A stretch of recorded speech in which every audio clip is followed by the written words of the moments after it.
Good morning.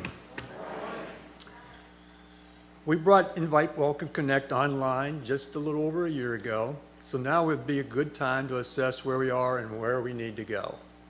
As a reminder, Invite, Welcome, Connect is a ministry of transformation that equips and empowers individuals and congregations to cultivate intentional practices of evangelism, hospitality, and belonging. We were very much in maintenance mode before IWC, but we are striving for this transformation. People come through our doors the first time for numerous reasons. Looking for a connection to God, wanting a set of rituals to start this week, looking for a community of families, looking to serve others, wanting to be around children, and the list could go on. So how'd we do? Let's take a look at what occurred at St. James and then crunch some numbers. Father Tom mentioned our ministries. Do you know that we have 33 ministries listed at St. James? Here's some of the things that have happened in regards to ministries since the start of IWC and our newcomers. The current Alpha course has 50 participants and half are new folks. The Food Drop Ministry has seen many folks contribute each month. The Altar Guild has added to the rolls via newcomers. The Daughters of the King have increased membership, and some have come to St. James because of Daughter of the King, as not all Episcopal churches have a chapter. 8 new folks helped with Bike Week parking. Vacation Bible School went from 12 volunteers in 2023, and they were so hard up then they begged for my help, to over 30 each night this last year, with 12 to 15 new folks helping out on any given night. One of our newbies even went throughout the neighborhood knocking on doors, inviting folks to Vacation Bible School. Note that we also had a significant increase in VPS participation. The ad hoc choir has new members. We have new singers in the youth choirs. We have new acolytes. The ECW has new members. Coffee after the 10:15 service now has 30 to 40 people visiting till noon in the parish hall. Almost all are new folks enjoying a few minutes with each other. And I'm sure that other ministries have been blessed with new people also. Let's look at some attendance numbers just to get a perspective. Let's look at our average Sunday attendance for all services as reported to the diocese.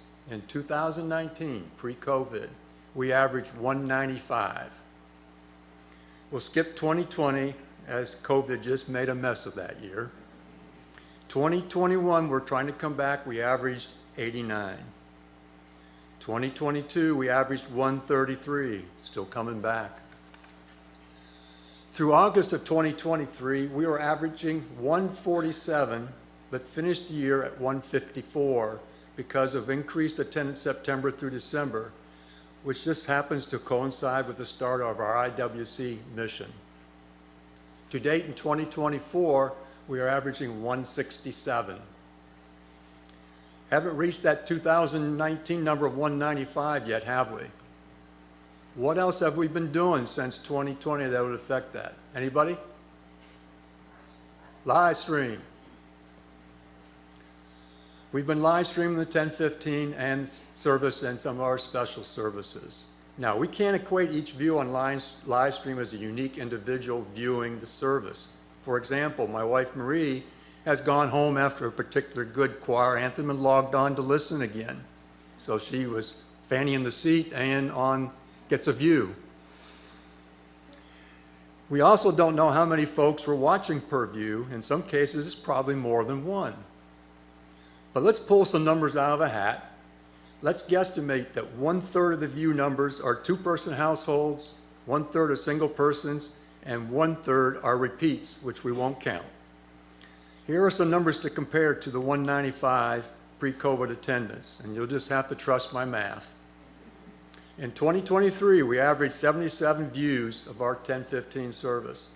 At 1/3 for each category, we get 75 viewers plus 154 attending, which equals a total of 229 worshipers.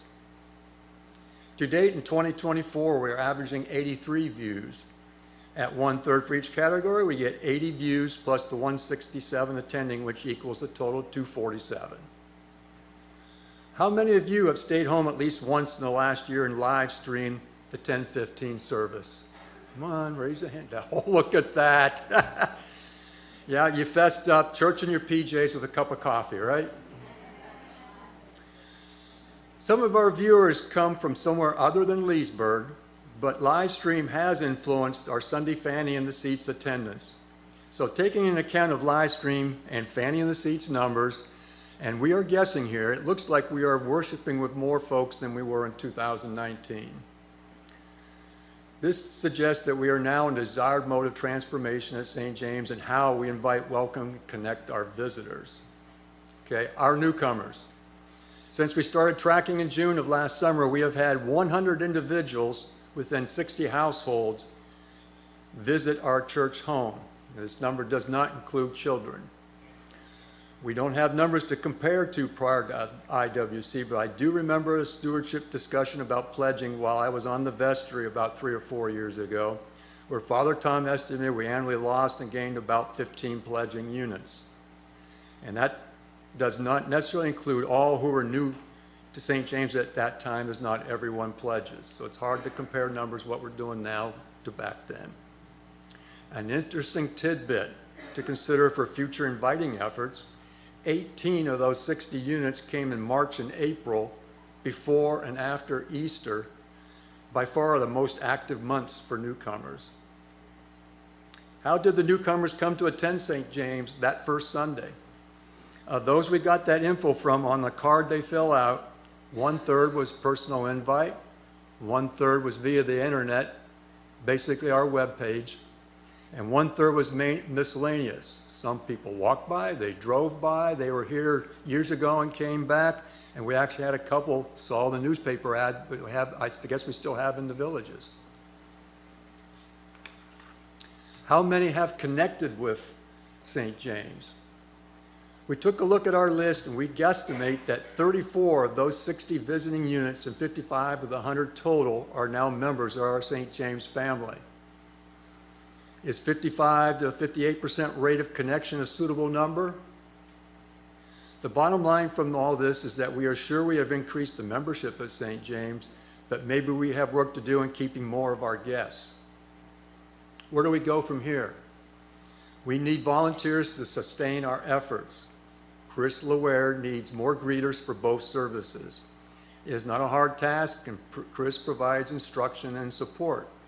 You get to wear a greeter tag, and if there are enough people, you need not do it that often. This is maybe the most important effort of all, as it initiates our hospitality. Please contact Chris and offer your help. Bob Tyndall needs more liaisons. Currently, people are asked to send a handwritten note that first week after someone attends. Bob provides the cards, envelopes, stamps, and instructions. You provide the words. This is asked of you maybe once a month. Beth Williams has 2 areas where she wants help. Wednesday nights, she needs people to help once or twice a month to ride herd on the kids, and that's my words, not hers, with no prior experience or education required. During the children's services on Sundays, she needs a couple of people to help her with delivery of the curriculum, doing that on a revolving schedule. She's legally not allowed to work with them alone, and she will provide all that you need to help you get up to speed to give her that help. Please consider helping Beth and our youth with one or both of these 2 needs. The IWC team, which is Bob Tyndall, Chris Laware, and Seth Peter Trees, and myself, will be meeting soon to update our long-range plans, looking to introduce new ideas. New ideas could come from new people as well as others.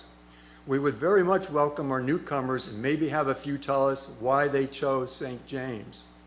We want to hear their stories. One area that we will look hard at is inviting.